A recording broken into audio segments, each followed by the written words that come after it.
La semana pasada nos quedamos en el versículo 13 del capítulo 2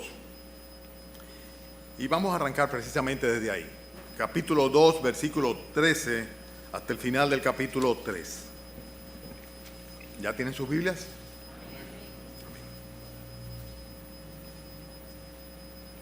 Luego de la lectura vamos a tener una palabra de oración. Por lo cual también nosotros sin cesar damos gracias a Dios de que cuando recibisteis la palabra de Dios que oísteis de nosotros, la recibisteis no como palabra de hombres, sino según es en verdad la palabra de Dios, la cual actúa en vosotros los creyentes. Porque vosotros, hermanos, vinisteis a ser imitadores de las iglesias de Dios en Cristo Jesús que están en Judea, pues habéis padecido de los de vuestra propia nación las mismas cosas que ellas padecieron de los judíos, los cuales mataron al Señor Jesús y a sus propios profetas, y a nosotros nos expulsaron y no agradan a Dios y se oponen a todos los hombres, impidiéndonos hablar a los gentiles para que éstos se salven. Así colman ellos siempre la medida de sus pecados, pues vino sobre ellos la ira hasta el extremo. Pero nosotros, hermanos, separados de vosotros por un poco de tiempo, de vista, pero no de corazón, tanto más procuramos con mucho deseo ver vuestro rostro. Por lo cual quisimos ir a vosotros, yo, Pablo, ciertamente una y otra vez, pero Satanás nos estorbó. Porque, ¿cuál es nuestra esperanza o gozo o corona de que me gloríe? ¿No lo sois vosotros delante de nuestro Señor Jesucristo en su venida? Vosotros sois nuestra gloria y gozo. Por lo cual, no pudiendo soportarlo más, acordamos quedarnos solos en Atenas y enviamos a Timoteo, nuestro hermano, servidor de Dios y colaborador de nuestro evangelio en el evangelio de Cristo, para confirmaros y exhortaros respecto a vuestra fe, a fin de que nadie se inquiete por estas tribulaciones, porque vosotros mismos sabéis que para esto estamos puestos, porque también, estando con vosotros, os predecíamos que íbamos a pasar tribulaciones, como ha acontecido y sabéis. Por lo cual, también yo, no pudiendo soportar más, envié para informarme de vuestra fe, no sea que os hubiese tentado el tentador y que nuestro trabajo resultase en vano.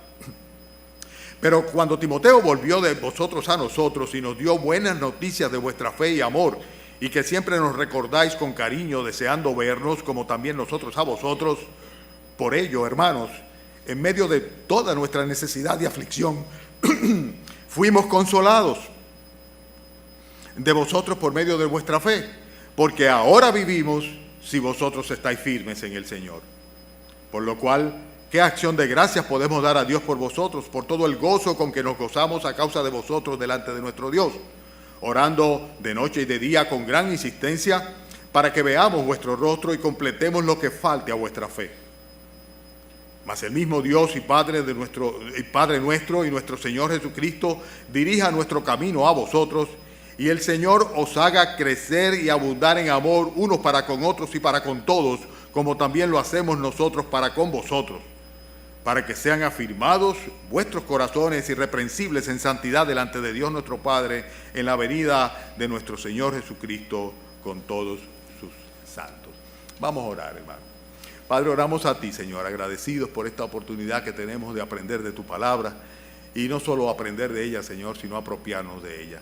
Bendícenos, Señor, dirige mis labios, mi mente, mis pensamientos, y sobre todo, Señor, despeja, Señor, de cualquier tropiezo, problema, pecado, preocupación, las mentes de mis oyentes, Señor, para que también ellos sean bendecidos por tu Santo Espíritu mediante tu palabra santa. Te rogamos estas cosas en el nombre del Señor Jesucristo. Amén. Amén. Hermanos, hoy día es muy frecuente que nosotros oigamos falsas promesas a través de estos falsos evangelios que se predican. Siempre se está anunciando que si una persona se convierte al Señor Jesucristo, Dios con los suyos es ñoño y consecuentemente va a traerle prosperidad a sus vidas, le va a traer mucha abundancia, le va a traer mucha salud, y sus problemas van a ser prácticamente tomados por Dios y resueltos por parte de Dios. Esta versión del Evangelio no existe en las Sagradas Escrituras. El regalo del Evangelio en realidad viene envuelto en un papel de consecuencias.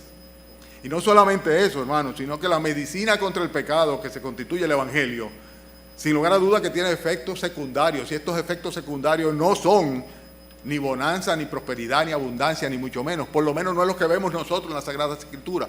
Esos son inventos humanos. Estoy diciendo pura y simplemente que cuando una persona cree en el Señor Jesucristo, esto conlleva una serie de implicaciones. Hay implicaciones en el creer en el Evangelio. Y lo vemos claramente en la iglesia de Tesalónica. Los tesalonicenses eran creyentes que estaban sufriendo por persecución y eran creyentes que estaban siendo completamente agobiados. Es interesante que en el primer capítulo de Tesalonicenses, en el versículo 6, igual en el 3:3, cuando se habla de tribulación por la que estaban pasando los tesalonicenses como consecuencia de su fe, de haberse convertido de todo corazón al Señor Jesucristo, de haber abandonado los ídolos y comenzar a vivir para Dios, de tener un testimonio diáfano delante de Dios y los hombres al punto tal de impactar mucho más allá de su región. Sin embargo, todo esto le traía una serie de implicaciones que sin lugar a duda incluía el hecho de estar en estrés, oprimido por circunstancias diferentes que aparecían en la vida de cada uno de ellos, de toda la iglesia de los tesalonicenses. Creer en el Evangelio tiene consecuencias eternas, pero sin embargo hay una serie de implicaciones que son temporales. En otras palabras, el creer en Cristo tiene implicaciones. Y este pasaje que hemos leído ahora está pletórico, lleno completamente de estas implicaciones que le trajo a la iglesia de los tesalonicenses y que igualmente nos trae a todos aquellos que por la fe en nuestro Señor Jesucristo abandonamos la vida de pecado, nos convertimos a Él y queremos vivir piadosamente en Cristo Jesús. Y estas implicaciones tienen diferentes aspectos. Por ejemplo, tiene implicaciones en cuanto a lo que las Escrituras o la Biblia es para nosotros. Tiene implicaciones en cuanto a lo que son nuestras relaciones con aquellas personas con las que diariamente convivimos. El ser un creyente tiene implicaciones en cuanto a los planes o propósitos que nosotros podamos tener en el futuro, en nuestras vidas. El ser creyentes en Cristo, el haber creído en nuestro Señor Jesucristo, tiene implicaciones aún en cuanto a lo que mueve nuestro corazón, nuestra voluntad en una determinada dirección u otra, en nuestras motivaciones. Sin lugar a dudas, en las tribulaciones que vamos a tener necesariamente que sufrir como consecuencia de ser creyentes, específicamente por el hecho de ser cristianos. Y también, sin lugar a duda, va a traer como una consecuencia o una implicación del haber creído en el Señor Jesucristo, estar sujeto o sometido a una serie de tentaciones muy particulares. Además de esto, implica perseverancia. Si ciertamente hemos creído, habremos de perseverar. Y no solamente esto, sino que va a afectar en nuestra vida de comunión con Dios y en nuestra postura en cuanto a nuestro Señor Jesucristo y su retorno. Todo esto es lo que vamos a ver nosotros en este mensaje, que gracias al Señor estamos comenzando temprano, porque tiene tanto contenido en estos versículos que acabamos de leer. El título del mensaje de esta mañana es Implicaciones del creer. Implicaciones del creer. Tú eres un creyente. Vas a coincidir conmigo en que necesariamente, como a los tesalonicenses, también en tu vida vienen estas implicaciones. En primer lugar, nosotros vemos que en el versículo 13, habla de la primera implicación. Dice, por lo cual también nosotros sin cesar damos gracias a Dios de que cuando, ¿qué dice? Recibisteis la palabra de Dios. La primera implicación es haber recibido la palabra de Dios, ¿verdad? Pero no solamente eso, sino que la recibiste no como palabra de hombre, sino que según es en verdad palabra de Dios, la cual actúa en vosotros los creyentes. Concluíamos el mensaje de la semana pasada hablando del efecto transformador que tiene la palabra de Dios en una persona que es creyente. Actúa en vosotros los creyentes. Y esto tiene implicaciones. En cuanto a la Biblia, un verdadero creyente, en primer lugar, acepta la palabra de Dios, la recibe la palabra de Dios. La mayoría de las personas no les interesa, y cuando una persona no tiene interés en qué Dios dice en su palabra, o qué piensa Dios, o qué manda Dios, o cuál es la voluntad de Dios, sencillamente lo que hace es rechazar de plano. No me hable de eso. Estoy muy ocupado, tengo muchas cosas que hacer. Cuando una persona se acerca a una congregación, por lo general Dios ha enternecido, a menos que venga obligado o forzado, en el caso de algunos hijos que vienen porque el padre simplemente lo trae, hacen bien, sigan haciéndolo, ¿verdad? Pero por lo general es una persona que está en la actitud de recibir la instrucción de la palabra de Dios. Y lo primero tiene que ver con aceptarla. Los tesalonicenses habían recibido la palabra de Dios, habían abierto su corazón al mensaje que Pablo estaba predicando. Pero además de eso implica también apreciarla. Y apreciarla no como algo que procede de los hombres, sino como lo que realmente es. ¿Qué cosa dice? La palabra de Dios. Atiéndame a mí aquí, aíslense de lo que esté sucediendo alrededor. No permitan que Satanás los distraiga. Y cuando digo Satanás los distraiga es porque Satanás hace eso, distraerlos. Y distraer al predicador también, de manera que no pueda comunicarse bien. Estamos diciendo que de las implicaciones que tiene el creer en cuanto a la palabra de Dios es que cuando una persona cree, recibe la palabra de Dios, pero no solamente la recibe, sino que la aprecia la palabra de Dios. Aprecia porque reconoce que no se trata de un libro cualquiera, no es un libro más en la biblioteca que está ahí colgado o puesto en un tramo, sino que necesariamente la Biblia es un libro que reconocemos los creyentes como diferente, porque es diferente en cuanto a su origen, en cuanto a su carácter, en cuanto a su contenido. Es un libro completamente diferente en cuanto a su valor intrínseco. La palabra de Dios que puede transformar un alma, un corazón y que puede salvar a un pecador. La palabra de Dios que tiene el poder para trastocar, si se puede decir así, toda la maldad y para permitir que emerja en los corazones de los hombres la vida espiritual, la vida eterna. La palabra de Dios, inspirada por el Espíritu de Dios. El mismo texto bíblico dice en 2 de Timoteo capítulo 3, versículo 16, que toda la Escritura es inspirada por Dios y que es útil para enseñar, para redarguir, para corregir y para instruir en justicia, con el propósito de que el hombre de Dios, dice, sea perfecto, o sea que no necesite más nada, enteramente esté preparado para hacer toda buena obra. Y esto hace de la Biblia algo especial para el creyente, para el hombre de Dios, porque nosotros reconocemos que no es un libro cualquiera. El apóstol Pedro en 2 de Pedro 1 dice, entendiendo primero esto, que ninguna profecía de la Escritura es de interpretación privada, porque nunca la profecía fue traída por voluntad humana, sino que los santos hombres de Dios hablaron siendo inspirados por el Espíritu Santo. Eso hace de la palabra de Dios algo especial. Es Dios quien insufla en los escritores sagrados su Santo Espíritu a fin de que escriban lo que Dios quiere, como Dios quiere, cuando Dios quiere, acerca de lo que Dios quiere, con los detalles que Dios quiere. Es una bendición enorme que nosotros podamos apreciar la palabra de Dios como lo que realmente es la palabra de Dios y no palabra de hombre. Y saben una cosa, en la medida de que una persona aprecia a nuestro Señor Jesucristo, aprecia también a su palabra. Cuando una persona menosprecia la palabra de Dios, no me digas tú a mí que tú amas a Cristo, que tú aprecias al Señor Jesucristo, porque no es compatible una cosa con otra. Muy por el contrario. Hay una similitud tremenda entre la persona de Cristo y la palabra de Dios. Les voy a poner algunos ejemplos, por ejemplo. ¿Verdad? Estos ejemplos, por ejemplo, son que el Señor Jesucristo dijo, yo soy el pan de vida. ¿Verdad? Y en cuanto a la palabra de Dios, ¿qué dijo el Señor Jesucristo? ¿Qué dijo? No solo de pan vivirá el hombre, sino ¿de qué? De toda palabra que sale de la boca ¿de quién?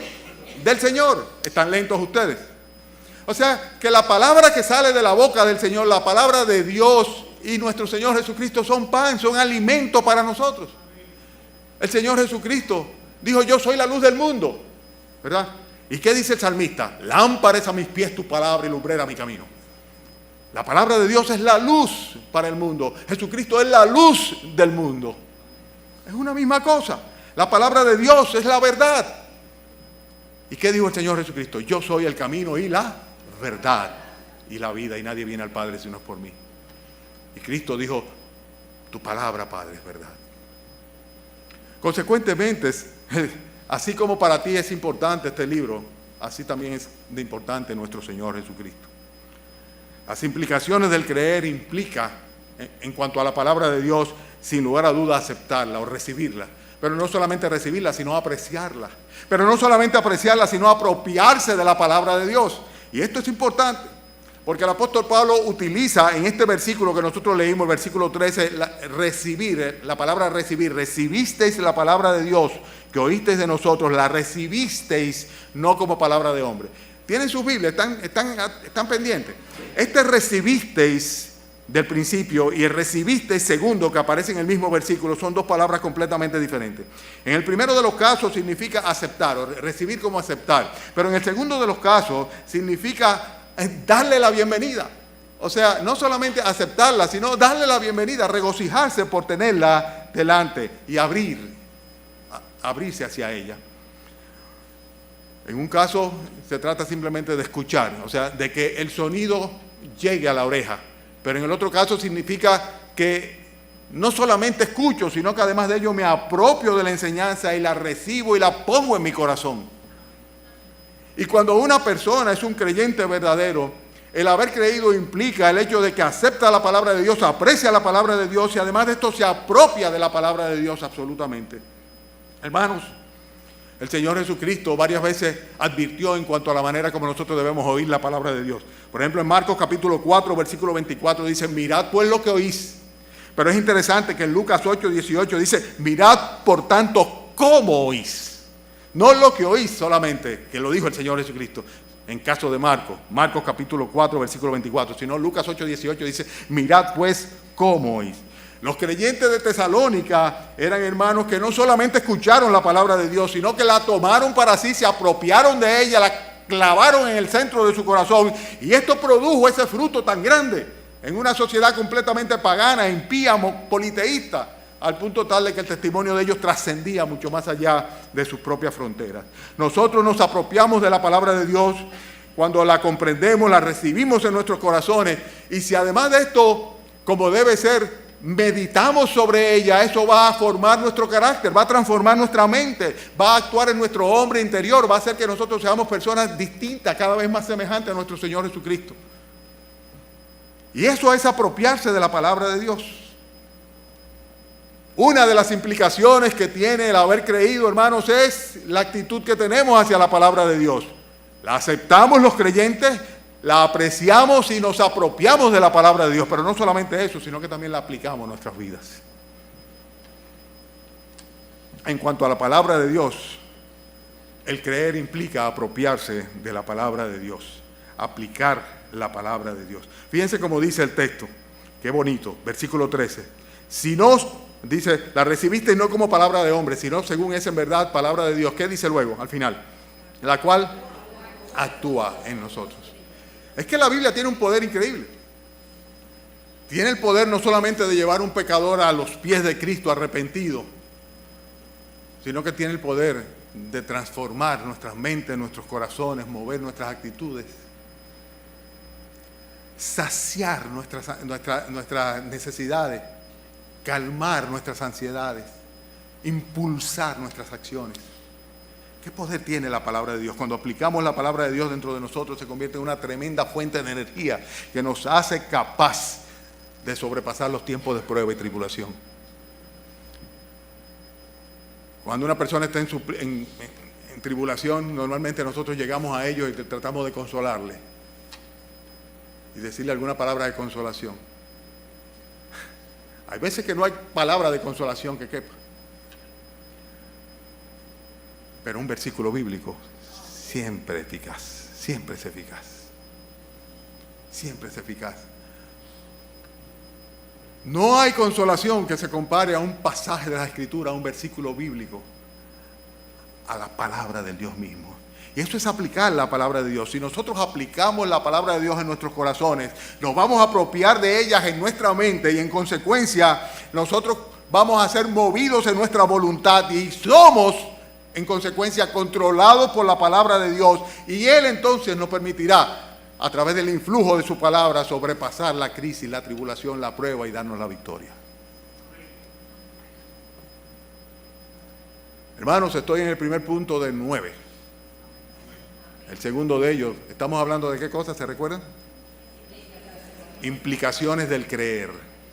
El segundo punto tiene que ver con nuestros relacionados. Dicen los versículos 14 y 15 lo que les pasó a ellos. Dice, porque vosotros, hermanos, vinisteis a ser imitadores de la iglesia de Dios en Cristo Jesús que están en Judea, pues habéis padecido de los de ¿qué? De vuestra propia nación, las mismas cosas que padecieron ellos de los judíos. Y habla de cómo mataron al Señor Jesucristo, cómo nos expulsaron, cómo no agradan a Dios, cómo se oponen a todos los hombres, cómo impiden hablar. ¿Qué sucede como una consecuencia del creer? Necesariamente sucede eso, hermanos, en mayor o en menor grado, pero sucede a todo creyente. Podemos dar testimonio de ello. Nos trae como consecuencia problemas con la gente. El creer nos trae problemas con la gente que eran nuestros grandes amigos, con la gente que nos relacionábamos, con aquellos con que compartíamos en nuestros negocios, en nuestras oficinas, en la calle, en la universidad, en el colegio. Comenzamos a tener conflictos. ¿Por qué? Porque sencillamente la luz en las tinieblas resplandece. Y la gente no le gusta ser puesto en evidencia. Por eso no vienen a la luz, dice la Escritura. Cuando nosotros creemos de todo corazón, nos va a traer como esto como una de las implicaciones el hecho de que vamos a ser agredidos, vamos a sufrir. Y vamos a sufrir, ¿saben por qué? Por identificarnos con Cristo, no es por otra cosa. A veces pensamos que es personal contra nosotros. Uno tiende mucho a tomarlo como algo personal. Mi esposa siempre me recuerda, el problema es con Cristo. El problema siempre es con Cristo, no es personal, no lo tomes como algo personal. Y la Biblia lo advertía, el mismo Señor Jesucristo lo advertía. En 2 de Timoteo capítulo 3, versículo 12, el apóstol Pablo dice, y también todos los que quieren vivir piadosamente en Cristo Jesús padecerán persecución. Persecución. Y esta persecución no es otra cosa que acoso, que agresión, sufrimiento que le causan otras personas a uno. ¿Por qué? Por ser un creyente. Solamente por eso, por ser un creyente. Consecuentemente va a implicar que vas a ser rechazado. Dice aquí claramente que el apóstol Pablo que habían sido expulsados.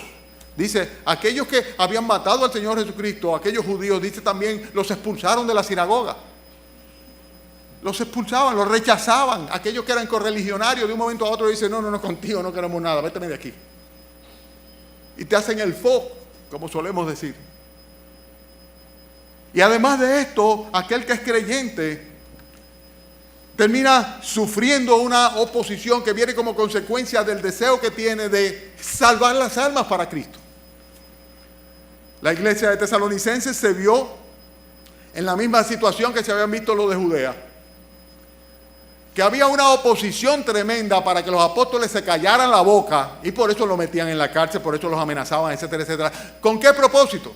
Con el propósito de que no predicaran el evangelio, que terminaran de estar predicando esa doctrina. ¿Por qué? Porque esa es la única doctrina y el único mensaje que es capaz de salvar las almas. Y lo dice aquí de una manera muy clara, impidiéndonos hablar a los gentiles para que estos se salven. Porque no hay otra manera como una persona puede ser salvo a menos que reciba el mensaje de salvación, el mensaje del evangelio de Cristo. Que en Cristo está Dios perdonando a los hombres sus pecados y demandando a cada quien que se arrepienta por cuanto ha establecido un día que va a juzgar a todos los hombres conforme a ese mismo evangelio de Cristo. Pero si realmente somos creyentes, esto va a ser una consecuencia directa que de un momento a otro vamos a encontrarnos en medio de disensión y muchas veces, como el Señor Jesucristo predijo, dentro de nuestra propia casa. El Padre al Hijo, el Hijo al Padre, y los enemigos del hombre serán los de su propia casa. ¿Por qué? Porque eres creyente. Porque eres creyente. Simplemente tu hermana, tu tío, tu padre, tu madre, tu hijo no va a querer saber. Y te va a rechazar simplemente por la fe que tú tienes. Implica necesariamente en cuanto a nuestro relacionado recibir oposición por el simple hecho de que queremos comunicar a otros el mensaje de salvación. Y como no hay otra manera como puedan ser salvos, si hacemos que se callen la boca, ¿cuántos se quedan con ese tesoro guardado? Con esa perla escondida en el campo y no comparten con otros las maravillas de la gracia y de la gloria de Dios. ¿Y por qué? Porque tienen temor, porque no quieren tener problemas con el marido, o con la mujer, o con el amigo, con el socio, o con el compañero, ni ser burlado, ni ser perseguido, ni ser menospreciado. Y sencillamente les pasa eso. Son implicaciones del creer. Implicaciones del creer. La tercera implicación que vemos en el texto está en los versículos 17 y 18. Y es el hecho de que cuando una persona cree, esto va a traer como consecuencia el deseo de tener comunión con otros hermanos. El apóstol Pablo se sentía ansioso de estar de nuevo con los tesalonicenses. Y él decía, nosotros separados de vosotros por un poco de tiempo, de vista pero no de corazón. Él decía, mi corazón está con ustedes, pero ustedes saben, recuérdense que tuve que salir huyendo de allá por la persecución y las tribulaciones y los problemas que vinieron. Y yo he tenido el deseo de volver allá, pero no se me ha dado. Pero mi corazón está con ustedes. El deseo de la comunión cristiana es una consecuencia, una secuela natural. Él dice, quisiéramos ir a vosotros, dice, pero Satanás nos lo impidió. Él tenía esa fijación de volver de nuevo a la comunión cristiana. Y en cuanto a los planes que nosotros hacemos, aquellos que hemos proyectado, cuando una persona se convierte a Cristo y cree en el Señor Jesucristo de todo corazón, ¿saben algo? Esos planes van a ser necesariamente modificados por el hecho sencillamente de que su prioridad está puesta en el Señor Jesucristo. Vemos que los tesalonicenses tuvieron muchas tribulaciones, pero Pablo estaba sufriendo tropiezos, conflictos, estorbos, obstaculizaciones de parte ni más ni menos de que el propio diablo.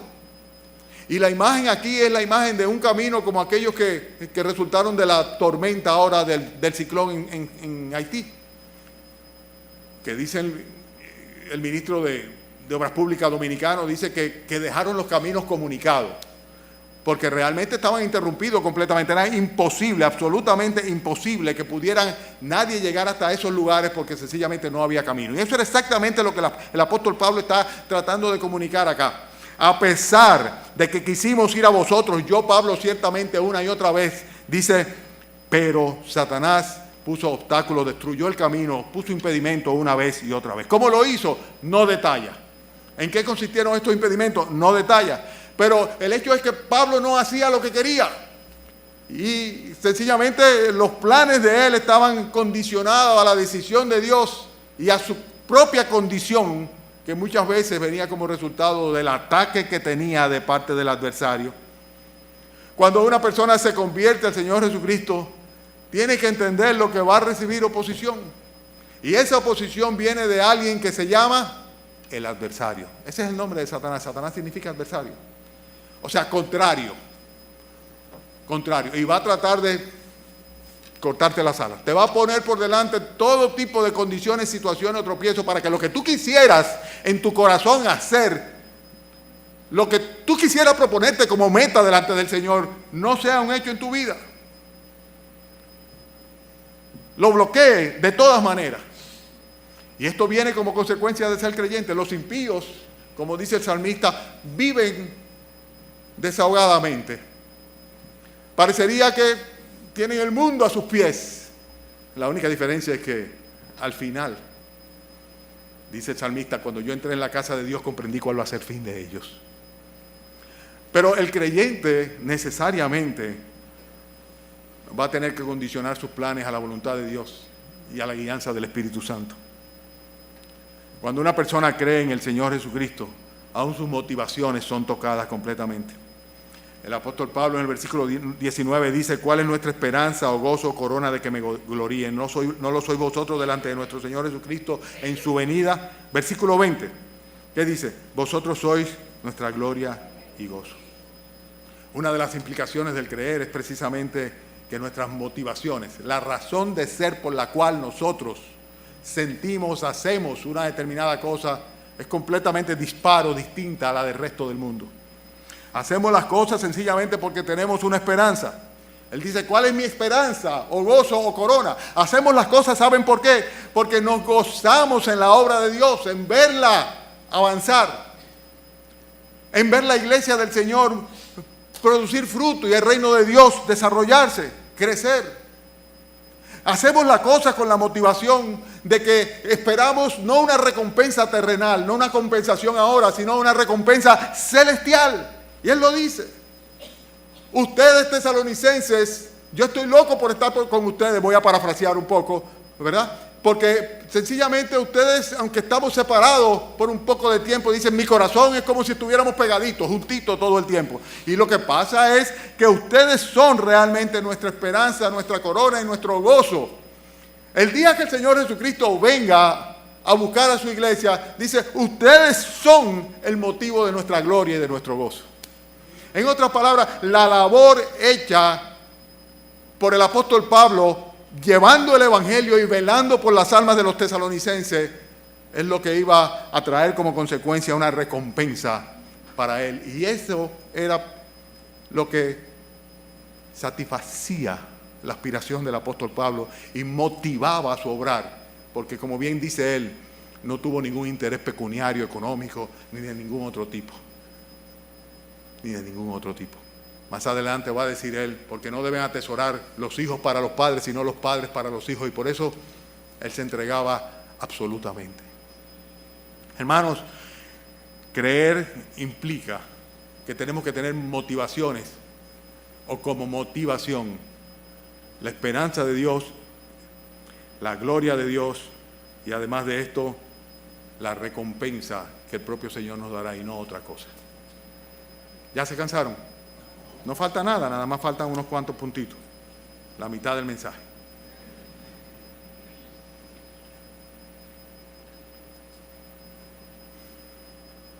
Qué bueno es decir, ven a Cristo, conviértete a Cristo, para que tú veas lo que es una vida plena. Hasta ahora, que es lo que hemos visto nosotros, simplemente un aprecio especial hacia las Escrituras y aprovechamiento de ellas, una serie de problemas con los relacionados, como los planes nuestros ya no los podemos dar por descontado, sino que todo va a estar condicionado a lo que Dios permita. Creer en Cristo condiciona nuestras motivaciones, y creer en Cristo implica necesariamente tribulaciones. Primera de Tesalonicenses capítulo 3. Versículo 1, por lo cual no pudiendo soportarlo más, acordamos quedarnos solos en Atenas y enviamos a Timoteo, nuestro hermano, servidor de Dios y colaborador de nuestro evangelio en Cristo Jesús, para confirmaros y exhortaros respecto a vuestra fe, a fin de que nadie se inquiete por estas tribulaciones, porque vosotros mismos sabéis que para esto estamos puestos, porque también estando con vosotros os predecíamos que íbamos a pasar tribulaciones como ha acontecido y sabéis. Pablo estaba preocupado no solamente por las tribulaciones que estaban pasando los hermanos en Tesalónica y las persecuciones, sino por el hecho de que, como él estaba pasando tribulaciones, no quería que ellos se preocuparan por las tribulaciones que Pablo estaba pasando. Óyeme, qué actitud tan distinta a la común. Por lo general a la gente le encanta que le cojan pera. Tú sabes lo que me está pasando, porque estas cosas, estas aflicciones son tan grandes.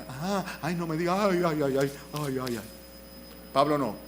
Pablo decía, no se preocupen, porque lo que me está pasando a mí, yo inclusive se lo dije, porque es lo natural que suceda. Dice, para esto estamos puestos. Óyeme, un creyente en Cristo, un hombre fiel, un heraldo del evangelio, decía, estamos puestos para pasar tribulaciones. Óyeme, es increíble esto. Yo entiendo mucho al hermano Temi hoy día, cuando él decía, a mí que el Señor no me mande pruebas. Yo antes decía, hermano, no sea cobarde, y ahora yo estoy creo que más cobarde que él. Le digo, Señor, tampoco a mí me mandes pruebas. Pero el hecho es que vienen las pruebas y vienen las tribulaciones de una manera u otra. Vienen. Parte de las tribulaciones, en el caso del apóstol Pablo, se ve muy claro en la preocupación por otros hermanos. Dice, no pudiendo soportarlo más. ¿A qué se refiere él? Cuando dice, en este versículo primero, dice, por lo cual no pudiendo soportarlo más. ¿Qué? La separación. La separación que tenía de los hermanos, el no saber de ellos. El no saber cómo andaban en la fe. Había predicado durante 3 semanas, había tenido que salir de ahí, se habían convertido en una serie de personas y él no sabía cuál era el estado espiritual de esa congregación. Entonces dice, por eso preferí quedarme solo y pedirle a Timoteo que fuera a él, ya que yo no había podido ir. Pero gracias al Señor, que cuando Timoteo vino para atrás y me dio noticia de ustedes, cómo permanecen en la fe y cómo su amor abunda, y en sus obras, dice mi espíritu se revivió, mi corazón se reanimó.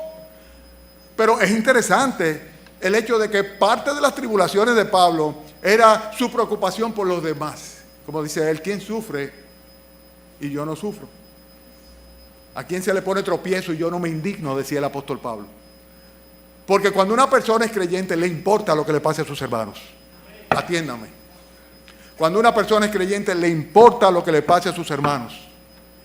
No es que vamos el domingo a la iglesia, no, eso, o que si hay un ágape, vamos al ágape, o que no. El problema de mis hermanos. ¿Quién está enfermo? ¿Quién está en tribulación? ¿Quién está pasando un duelo? ¿Quién está gozoso? ¿Quién tuvo una nieta? ¿Hay alguien que tuvo una nieta por aquí? Mira a otro viejito allá arriba diciendo que él también tuvo una nieta. Estamos pendientes los unos a los otros. Eso es una consecuencia, una implicación del ser un creyente verdadero. Y las tribulaciones son predecibles en los siervos del Señor. Pablo dice, nadie se inquiete por estas tribulaciones porque para esto estamos puestos. Y es interesante que el mismo Señor Jesucristo le advirtió a sus discípulos, Juan capítulo 16, versículo 33, estas cosas os he hablado para que en mí tengáis paz. En el mundo tendréis aflicción, pero confiad, yo he vencido al mundo. Al mismo tiempo que nos lleva o nos indica que debemos acudir a Él para poder estar en paz, dice, en el mundo tendréis aflicción, y le advierte a los creyentes. Las tribulaciones son parte de la vida cristiana. Una tribulación no es otra cosa que un momento de estrés, de tensión, de prueba, que viene como consecuencia fundamentalmente del hecho de que somos seres vulnerables y somos seres espirituales. Implicaciones del creer en cuanto a las tentaciones. Capítulo 3, versículo 5. Por lo cual, yo no pudiendo soportar más, envié para informarme de vuestra fe, no sea que, ¿qué dice? Que os hubiese tentado el tentador y que nuestro trabajo resultase, ¿cómo? En otras palabras, todo el afán, toda la preocupación de predicar el Evangelio, de servir el Evangelio, dice, hubiera sido en vano. A veces cuando uno piensa en esas cosas, a mí me sucede, seguro que ustedes también, dice, ay Señor, ¿a cuánta gente durante tantos años predicándole el Evangelio han oído y ha sido en vano? Y es precisamente esa la obra del tentador, de Satanás. El tentador, el que está siempre poniendo tropiezo. Satanás tienta a los seres humanos apelando a su propia concupiscencia. Y lo que pretende Satanás precisamente es neutralizar el efecto de la gracia de Dios. ¿En la vida de quién? De los incrédulos. No, del creyente. El creyente ha recibido la gracia de Dios. Ha recibido la encomienda de Dios y el ministerio de Dios, el glorioso ministerio de la palabra de Dios, del Evangelio, a fin de llevarlo a los demás para que puedan ser salvos. Pero ¿qué hace el diablo? Poner un tropiezo y otro tropiezo. Y las tentaciones precisamente pretenden neutralizar al creyente. El Señor dice, no os ha sobrevenido ninguna tentación que no sea humana. Sí, somos seres humanos, por eso somos tentados. Pero es interesante que dice, pero fiel es Dios, que no os dejará ser tentado más allá de lo que podáis resistir, sino que dará también, juntamente con la tentación, la salida para que podáis soportar. Las tentaciones vienen, el tentador se mete de por medio, trata simplemente de autodesprestigiarnos para que nosotros mismos pues nos decaigamos en cuanto a un sentimiento de culpa como consecuencia del pecado y de la infidelidad, y esto neutralice nuestro accionar, nuestros labios, a fin de que no prediquemos el Evangelio. Es parte de lo que viene como consecuencia de ser creyente. El incrédulo no tiene problema. El incrédulo es del diablo. El mundo entero está bajo el maligno, dice la Escritura. La especialidad de Satanás no es tentar a los incrédulos, es tentar a los creyentes. Tentar a los creyentes. Esto viene como consecuencia de ser un creyente. Muchas veces menospreciamos el poder del adversario, pero es un adversario poderoso, ciertamente poderoso. La Biblia dice que él anda alrededor. Dice que igual que un león rugiente buscando a quien devorar. Y eso es lo que quiere, eso es lo que pretende precisamente, buscando a quien devorar. Otra consecuencia, otra implicación del creer tiene que ver con la perseverancia. ¿Dónde lo dice eso? Bueno, lo vemos acá nosotros en los versículos 6 en adelante. Pero cuando Timoteo volvió de vosotros a nosotros y nos dio buenas noticias ¿de qué? De vuestra fe y amor, y que siempre os recordáis con cariño, deseando vernos como también nosotros a vosotros. Por ello, hermanos, en medio de toda nuestra necesidad y aflicción, fuimos, ¿qué dice? Consolados. Ya algunos de ustedes apagaron los circuitos hace rato. Ya están mirando hasta para el piso. Miren la Biblia. Dice, algunos de ustedes, ¿qué? ¿Fueron qué? ¿Dónde estoy? ¿En qué versículo? Versículo 7. Dice, fuimos consolados de vosotros por medio de vuestra fe, porque ahora vivimos si vosotros estáis firmes en el Señor. La perseverancia es común a todo verdadero creyente. No importa las tribulaciones, no importa las tentaciones, no importa lo que haya sucedido. Sin embargo, siempre el Señor nos dará la salida, iremos adelante, iremos a los pies de Cristo, llevaremos nuestra problemática delante de Él y continuaremos adelante. El creyente persevera. Y en este caso el apóstol Pablo está diciendo, cuando yo me enteré de que ustedes estaban perseverando, dice, eso fue suficiente para mí. Dice, ahora vivimos por saber que ustedes están firmes en la fe. ¡Qué bendición! ¡Qué bendición! Yo lo comprendo esto muy bien. Hay testimonios que sencillamente reavivan o reaniman a las personas. El viernes durante la boda, en la antesala de la boda, un señor con una barba blanca y un cabello blanco, más blanco que el de nuestro hermano Oscar, tanto la barba como... se acerca a mi esposa. Y ese día mi esposa estaba muy cansada, estaba sentada en la parte de atrás de la iglesia, estoy hablando hace 2 días.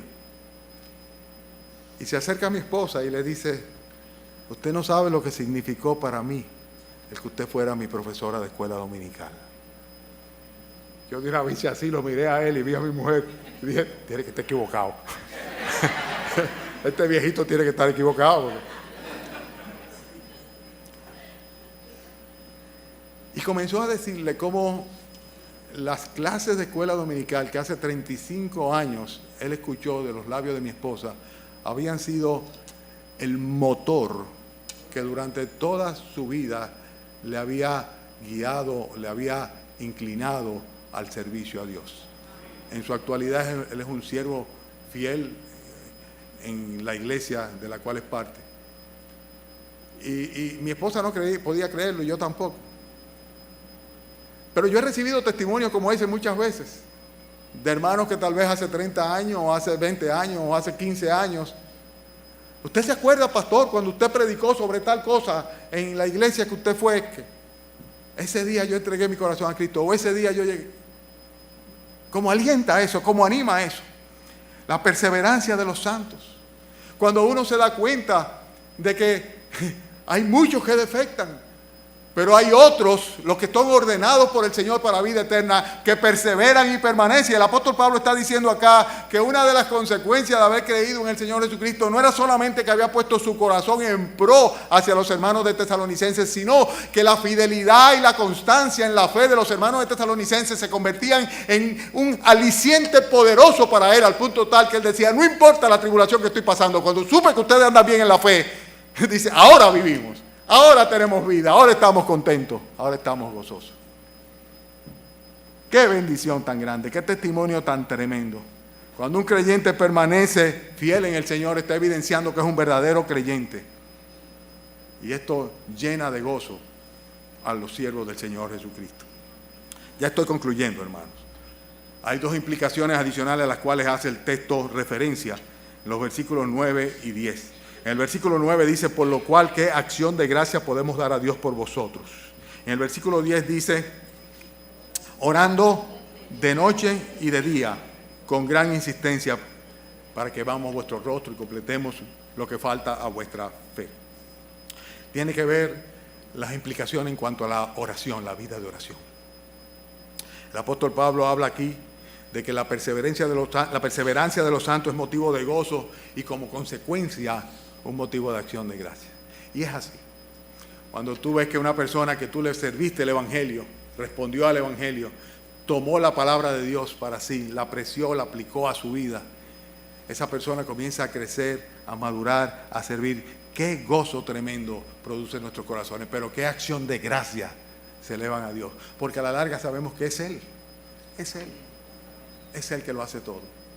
Y el apóstol Pablo dice, esto genera en mí un motivo de acción de gracia. Es más, no sé qué tipo de acción de gracia puedo darle a Dios por vosotros. En otras palabras, ya no sé cómo más agradecer a Dios por su misericordia para con vosotros. Y también, hermanos, es interesante cómo él enfatiza el orando de noche y de día, pero no dice orando de noche y de día, sino que dice orando de noche y de día con gran insistencia, o sea, con gran intensidad. La oración es constante, insistente, es necesaria. Y en el creyente verdadero es una constante. Uno se acostumbra a hablar con Dios. Uno va en el carro y si es capaz de articular con los labios al tiempo que ora, dirían, mira dónde va un loco ahí hablando solo.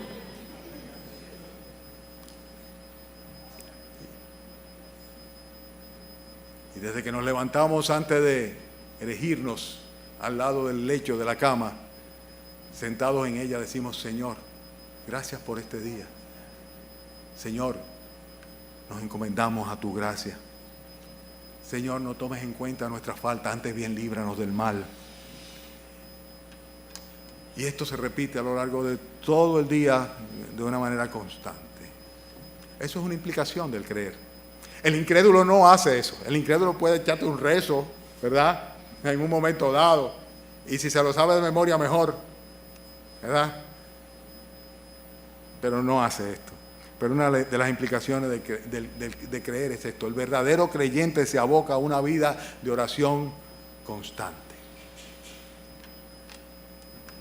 Finalmente, y ya con esto termino, hay otra implicación que tiene el ser un creyente verdadero, y tiene que ver en cuanto a el regreso de nuestro Señor Jesucristo. Si dices ser un creyente y no estás esperando que el Señor Jesucristo venga, hay problemas. Versículo 11. Mas el mismo Dios y Padre nuestro y nuestro Señor Jesucristo dirija nuestro camino a vosotros. Versículo 12, versículo 13. Para que sean afirmados vuestros corazones irreprensibles en santidad delante de Dios nuestro Padre. ¿Cuándo? En la venida del Señor Jesucristo con todos sus santos, Bien, el regreso de nuestro Señor Jesucristo, hermano, es el horizonte del creyente. O sea, vemos hasta ahí. No podemos ver más allá porque son cosas que ojo no vio, ni oído yo, ni han subido al corazón del hombre, la que Dios tiene guardada para los que le aman. Pero vemos hasta el regreso de nuestro Señor Jesucristo.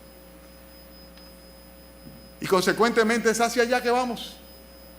Y es lo que estamos esperando. Aquel día glorioso en que sonará la trompeta.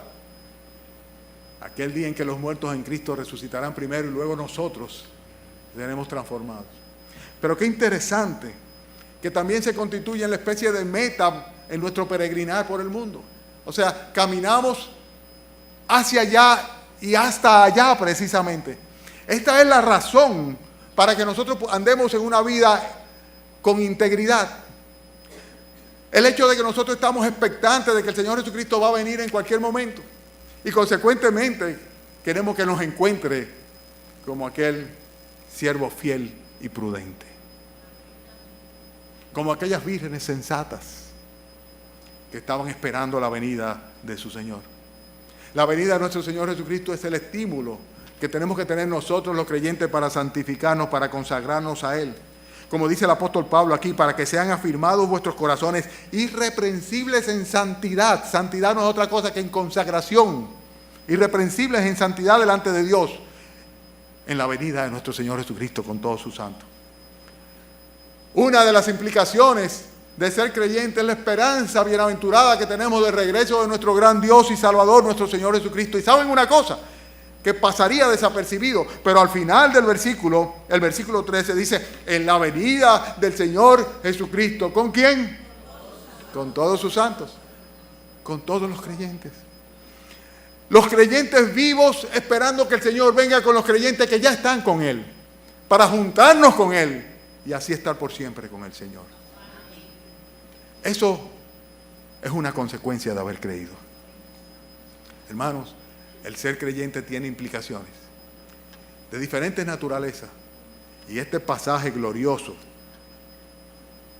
nos enseña mucho de esto. La pregunta de rigor como forma de conclusión es: ¿eres tú un creyente, una creyente verdadera? ¿Todas estas cosas se suceden en ti? ¿Son parte de tu vida? Todas estas cosas, todas estas implicaciones de la fe en el Señor Jesucristo afectan sobre ti. Oremos. Padre, gracias, Señor, por tu palabra bendita, por todo lo que nos enseñas. Pero gracias, Señor, sobre todo por el poder que ella entraña, Señor. Ayúdanos, Señor, a no poner nunca resistencia a tu voluntad. Que no midamos el precio ni el costo. Y que podamos, Señor, consagrarnos a ti de todo corazón, de modo y manera de que nuestros corazones sean afirmados en irreprensibilidad, Señor, en santidad, para el momento en el cual tú vengas, Señor, con todos tus santos. Padre, quien no es tuyo entre nosotros todavía, ten misericordia. Y los que somos tuyos, Señor, los que de verdad hemos creído para vida eterna, ayúdanos, Señor. Ayúdanos, Señor, a permanecer firmes. Ayúdanos, Señor, a permanecer santos. Ayúdanos, Señor, a permanecer fieles. Te lo pedimos en el nombre de Cristo Jesús. Amén.